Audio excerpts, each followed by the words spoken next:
All right, roaring chaos. We've been talking about bringing the meme trade back to Wall Street and beyond. A single post on X sparking a massive rally in GameStop shares, with volume hitting its highest level since 2021. It's not just GameStop, as we've been discussing. Shares of AMC, Tupperware, remember that's a meme stock, BlackBerry, they're all moving sharply higher. Joining us now, Tasty Live founder and CEO Tom Sosnoff to talk more about this. Tom, thanks for being here. Are you having fun today, too, as much? I mean, you heard us just talking about it. What kind of activity and chatter are you seeing today?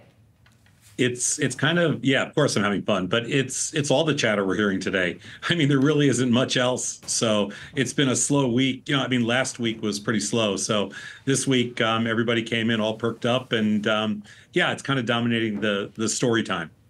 Do you see, Tom, is this kind of a broader sign of just risk appetite ramping right now to you? And if so, do you see that kind of playing out in different data points? Do you see that in the options market? Well, for sure. I think that there was a real lack of new ideas. There was a real lack of there was a lot of complacency in the markets. And like I said, the last 2 weeks were kind of slow, and this rally has been kind of a grind to the upside, and vol's been crashing. So I think that, this move today was really welcomed especially by option traders, but also by kind of everybody, just as another level of excitement. I don't look at this at all like I did in 2021, when it was almost a transformational moment, dragging, tens of millions of people back into the marketplace. That's not what we're seeing today. This is just, this is all the players just kind of transitioning or moving into something that's actually active. This is kind of like the old days on the trading floor when there was a lot of noise in one pit. Everybody would run to that pit. That's what we're seeing today. Well, Tom, there was another aspect of this whole phenomenon in 2021, which was like the narrative of the little guys trying to stick it to the big guy, right? Trying to stick it to hedge funds. And of course, we know Gabe Plotkin got caught up in that, and there was a big short squeeze. What's fascinating to me today is that there's still a short squeeze. The 24% of the company's float was still shorted going into today. According to S3 Partners, we're looking at $936 million in mark-to-market losses as of earlier today in a single day. Like, it's so interesting to me that there were still that many people shorting this stock kind of quietly in the background. I don't know. Well, first of all, the float is the float's a lot bigger than it was, 3 years ago. And so that is there's been a couple of splits. There's been, a lot of stock that's been issued. So it's a very different situation. And you also have to remember that those numbers are really misleading, because there are huge index fund positions right now. And on the short side of the index funds, because interest rates have been popping up, there's a lot of short stock out there that is just tied into different index arbitrage positions. And, GameStop's one of the bigger, Russell 2000 stocks. And so you're really talking about a lot of that number is mixed in with just, huge ARB positions, and they don't really necessarily, they're not going after GameStop, for example. They're just shorting the index because it's an ARB play.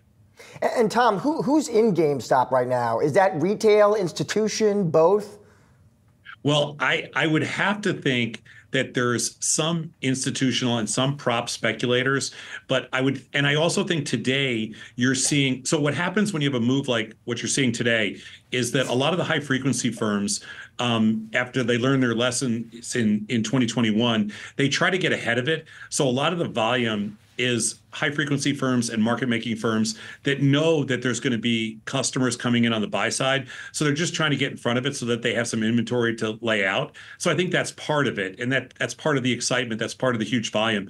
But I would say that this is a lot more retail.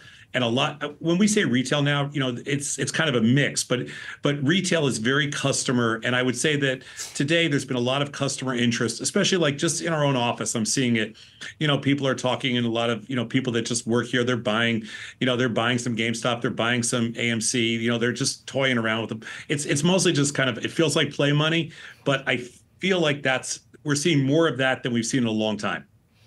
And what do you think is driving that, Tom? Oh, it's just, like I said before, it's just there's the markets for traders. And I come from, this has been my world for a long time in the trading world. Traders are just attracted to noise. And what's happening today is that there's an incredible amount of noise after being almost, you could hear a pin drop for recently, for the last couple of weeks. Today, all of a sudden, there's this, incredible amount of noise. It's like a stadium that erupts, and you want to know who hit the home run. Well, that's kind of what you're seeing today, and it's just a lot of noise, and everybody's attracted to the noise. So all of a sudden, you got to get involved. I think it's good. It's good for the industry. It's good for business. It's good for what we do. It's good for what you do, and it's kind of good for everybody in a fun way. I don't know how sustainable it is. Well, that's what I was going to ask you, Tom, on this thing. Do you expect what we're seeing here in GameStop to continue, or no, you'd expect it to fizzle out pretty fast? Well, as a hardcore contrarian, I do not think you are going to see, this is not going to be a repeat of 2021 and that whole, that crazy meme stock explosion where GameStop went from, $15 to 500 and back down to, whatever, 100 or something. I don't think you're going to see that. I think this is going to be a much more muted version of what we saw, and maybe 2 or 3 days. But I don't think there's much more than that. I do not think this is 2021 all over again, but I do think there is an incredible amount of speculative capital out there that is just kind of begging for a shot, begging for, just kind of, I don't want to call a lottery ticket, but I do think there's a lot of speculative capital out there that's just looking for a play.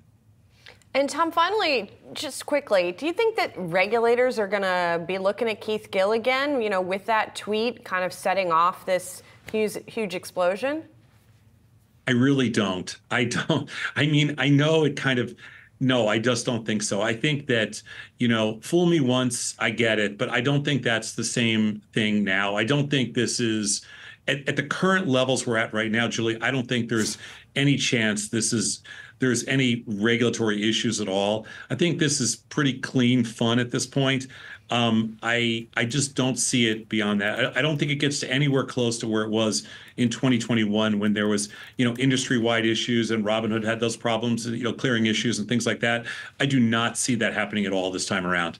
There's very different margins. There's very different, the float on the short stock side.